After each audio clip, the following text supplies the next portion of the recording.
시청자 여러분 안녕하세요. 김동식입니다. 문화일보의 그 김세동 논설위원의 칼럼을 여러분들에게 소개해 드리고요. 논평을 해 드리겠습니다. 글 제목은요. 전체주의 정당화하는 이재명 민주당, 이런 제목인데요. 지금 민주당이 이 전체주의로 흘러가고 있다, 이런 내용인데 참 의미 있는 글이기 때문에 좀 어렵더라도 여러분들이 관심을 가지시고 좀 생각을 해봤으면 하는 그런 바람에서 여러분과 함께 하겠습니다.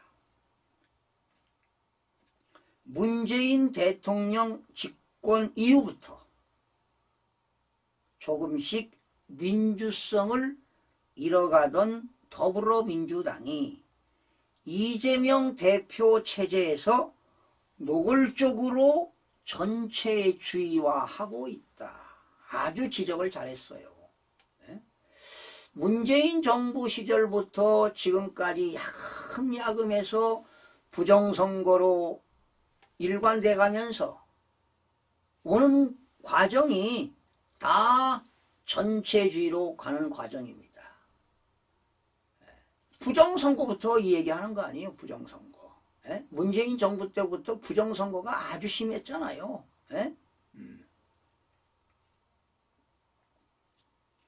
자, 이번에 더불어민주당의 171명을 이끌 원내대표가 누가 됐어요? 박찬대 씨가 됐죠. 원내대표는 이 대표의 뜻에 따라서 경쟁자들이 출마를 포기하고 추대로 뽑히지 않았습니까? 근데 사실은 박찬대 원내대표가 되었던 이재명 대표가 되었던 지난 22대 국회에서 낙선자입니다. 부정선거로 당선이 된 거예요. 이재명 대표의 이러한 작태가 전체주의로 가고 있다는 증거 아니겠습니까? 이건 민주주의 원칙에 의해서 바람직하지 않습니다. 어찌 민주당의 171명의 원내대표를 어떻게 단독으로 선출을 합니까? 후보 없이. 잘못된 것이죠. 추미애 개인의 흑역사에서 따른 국회의원 당선인들의 반감에다가 친명의 어설픈 개입 역작용 등으로 국가 의전 서열 2인 국회의장마저 교통 정리하는 건 성공하지 못했지만 이재명 1급 체제가 어느 정도인지는 충분히 보여주었다. 이재명 대표가 국회의장을 추미애 그 의원을 밀었잖아요. 추미애 의원도요, 원래 낙선된 사람이에요. 국민의힘 이용 후보가 당선됐는데 부정선거로 된 거 아니에요. 그게 육선된 건데 이재명 대표가 밀었잖아요. 그런데 더불어민주당 의원 중에 일부가 누구를 우원식 의원이 되지 않았나요? 국회의장이. 그러니까 추미애 의원이 떨어진 거예요. 그런데 모든 언론에서도 추미애 의원이 국회의장이 된다라고 했었죠. 저도 마찬가지였어요. 그런데 떨어졌죠. 이 대표는 국회의장 교통정리 실패를 당 장악력 강화에 이용하는 순발력을 발휘했다. 그는 2026년 지방선거가 있는데요. 지방선거 때 지방의원 공천권을 행사할 시도 당원 위원장 선출에 권리 당원들의 투표 비중을 높이겠다는 뜻을 밝혔다. 그러다 보니까 이재명 대표를 지지하는 의원들 중에 일부가요, 이런 얘기했어요. 국회의장이던 원내대표 선출에도 책임당원 투표를 10%에서 50% 반영하는 방안을 강구하겠다. 이렇게 하겠다는 거 아니에요. 이거는요, 국회법 위반입니다.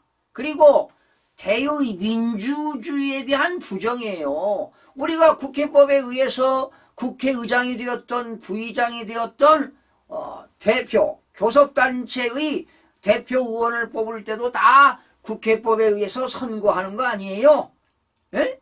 그래서 선거할 때 어떻게 됩니까? 무기명 투표로 선거하잖아요. 그래서 재적의원 과반수를 득표한 사람이 당선되도록 국회법 15조에 나와 있어요.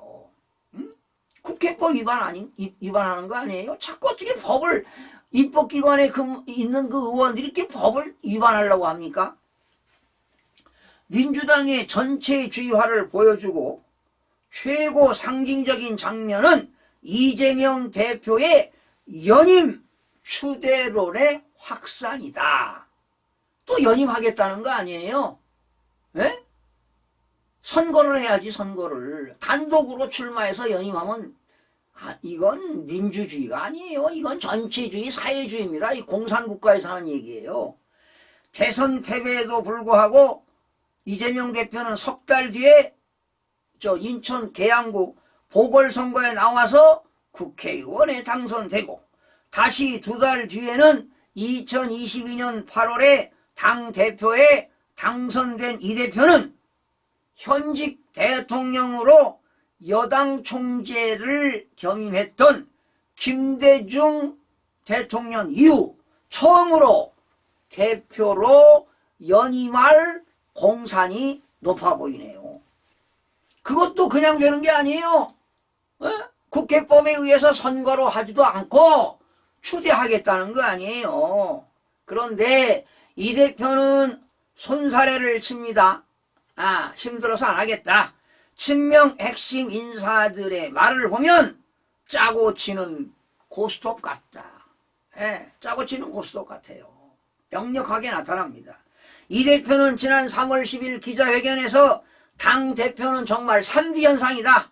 어렵고 더럽고 위험한 직업 중에서 3D다.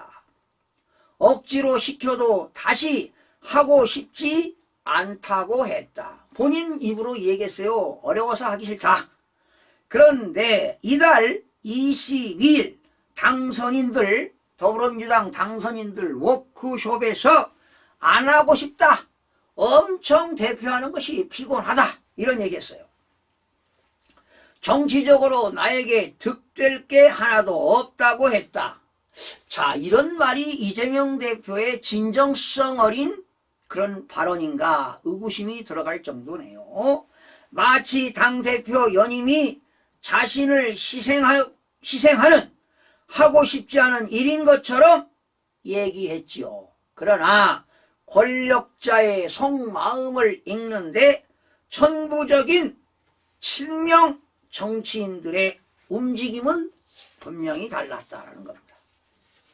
특히 정청래 최고위원은 지난 11일 페이스북에 윤석열 정권에 반대하는 모든 국민을 하나로 엮어내는 역할을 할 지도자는 이재명 대표밖에 없다. 그래서 적극적으로 이 대표를 설득하고 권유하는데 총대를 맬 생각이라고 썼다. 대표에게 아부하면서 총대를 매는 것으로 표현한 것도 어쩌면 이재명을 닮았다. 정청래 최고위원도 이재명 대표를 닮아가는 것 같습니다.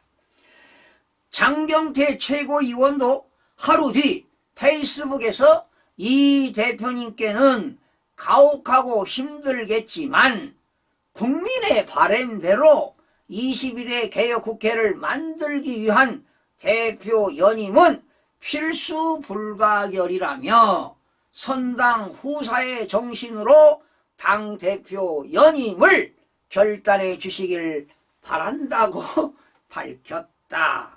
뭐 아부하는 겁니까? 장경태 의원? 대표 연임이 선당 후사라니 그 대표의 그 최고위원이다. 여러분, 이 대표를 연임시키겠다고 하는 그러한 그 민주당의 일부 의원들의 확산은요, 이거는 병리현상으로밖에 볼 수 없습니다. 병리현상입니다. 갈수록 커질 사법 리스크 방탄을 위해 불가피한 선택이 될 이 대표 연임 길을 깔면서 국민의 바람을 들여주는 지도자의 결단으로 포장하고 있다. 본인은 뭐 3디기 때문에 힘들고 어렵고 이래서 안 하겠다고 하지만은 본 마음은 그렇지 않을 거예요. 본 마음은 연임해서 대표를 하고 싶을 겁니다. 최고 지도부부터 말단 당원까지 총동원돼 지도자 연임을 추대하자는 병리현상은 전체주의, 파시스트 정당 형태와 유사하다. 틀린 얘기가 아닙니다. 히틀러의 공식 직함이 국가, 정부, 나치당의 최고 지도자였다. 이승만 대통령 3선 출마 결단을 호소한 1956년 관제 데모와도 닮았다. 이와 관련 홍익표 전 원내대표가 최근 유튜브 방송에서 이 대표가 대표적 연임과 관련해 어떻게 하는 게 좋겠냐고 의견을 물었다고 밝힌 것은 의미심장하다. 그러니 연임해서는 안 되고요. 선거로 뽑아야죠. 선출로. 국회법에 의해서 선출해야 되는 거예요. 경합해가지고 선출하는 거 아니에요. 그리고 앞으로 내가 당 대표가 되면 이렇게 일을 이끌어 가겠다. 소신 발표도 하고요. 국회의원 선거해서 뽑아야 되는 것이 아니겠습니까, 여러분? 그리고 어떻게 보면은 그 더불어민주당 공천할 때요, 이재명 대장동 변호인들 5명 다 낙하산으로 심어가지고 당선시키지 않았습니까? 그런데 정상적으로 당선된 게 아닙니다. 원래는 떨어진 낙선인데 부정선거로 된 사람들도 있어요. 추미애 국회의장 후보 선출 실패 이후 당원 의사를 더 많이 반영하는 직접 민주주의를 강화하겠다는 방침도 위험하다. 그렇죠. 법대로 해야지. 국회법에 있는 대로 해야지. 왜 당원들까지 하는 겁니까?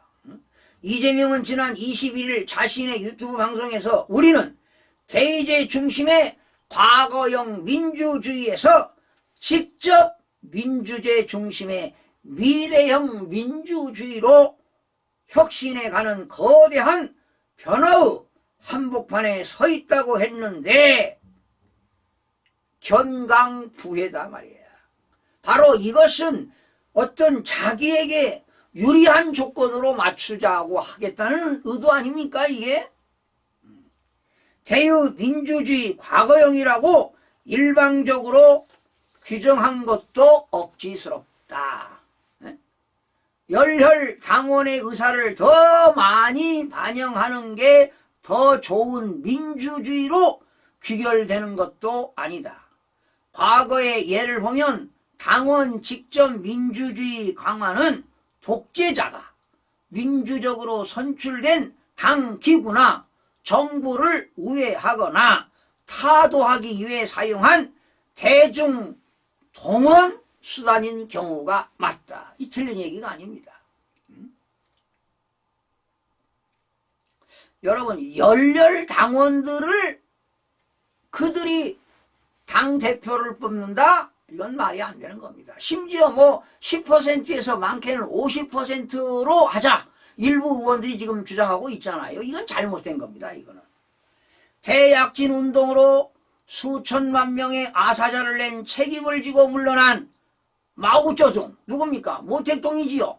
모택동이 권좌로 복귀하기 위해 어린 학생들을 호위병으로 동원해 당과 정부의 요인들을 주자파로 몰아 대거 숙청했는데 지금 민주당의 개딸을, 여러분 개딸이라는 게 개혁의 딸들 아닙니까? 개딸을 이용할 수박 처단과 많이 닮았다. 여러분 기억나는지 모르겠어요. 그때 어린이날인가요? 이재명 대표가 어느 초등학교에 가가지고 뭐 있었던 것이 기억나요. 어린 학생들이 뭐 이재명 대표 화이팅! 뭐 우리의 피는 뭐 빨간 피가 아니라 파란 피다. 야, 어린아이들이 이런 얘기했다는 거 이거 기가 막히지 않습니까? 예? 지금 모택동 이야기가 나오니까요.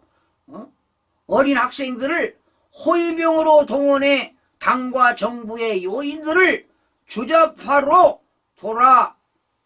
몰아 대거 수청했다. 이런 얘기 하다 보니까 갑자기 그 생각이 나네요. 자, 지금 더불어민주당은 문재인 대통령 이후에 지금 전체주의로 흘러가는 건 분명합니다. 그리고 문제는 다른 거 다 필요 없습니다. 문제는 부정선거입니다. 부정선거를 막아야 진짜 자유민주주의 국가가 되는 거지. 부정선거 막지 못하면 지금 흐름이 어떻습니까? 전체주의, 사회주의로 가는 거 아니겠습니까? 아마 정말 앞으로요, 경제는 절대로 좋아지지 않습니다. 저도 경제를 아는 사람이지만 앞으로 경제 더 나아지기 여러분 기대하지 마세요. 앞으로 더 살기가 힘들어지고요. 이제 중산층이 올라가고요. 대한민국 모두가 이제 서민들로 전락할 겁니다. 국가로부터 배급받는 그런 날이 오지 않을까 걱정이 앞섭니다. 참말로 큰일입니다. 큰일이에요. 그래서 여러분 가장 중요한 건 뭐냐? 지금 대한민국의 총체적인 위기는 부정선거를 막아내는 겁니다.